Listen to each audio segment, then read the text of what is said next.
Positive thinking is more than just a feel-good idea. It's a powerful tool that can shape your career and help you reach your goals. When you believe in yourself, you're more likely to take action. Confidence grows, and so does your willingness to try new things, speak up in meetings, or apply for that promotion. Positive thinking removes the fear of failure and replaces it with a mindset of learning and growth. Challenges will always come. But with a positive attitude, you see them as opportunities, not roadblocks.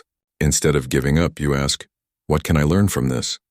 This attitude builds resilience, which is essential for long-term success. Your mindset also affects how others see you. A positive person attracts support. Managers notice your energy. Coworkers enjoy working with you, and clients trust you more. This can open new doors and create valuable connections in your career. Positive thinking doesn't mean ignoring problems.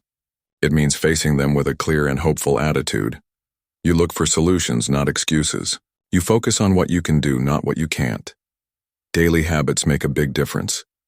Start your day with gratitude. Write down your goals.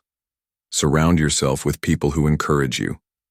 Read or listen to inspiring content. These small steps train your brain to stay positive even under pressure. Remember, success starts in the mind. If you believe it's possible, you're already halfway there. So stay focused, keep growing, and let your positive mindset lead the way in your career journey.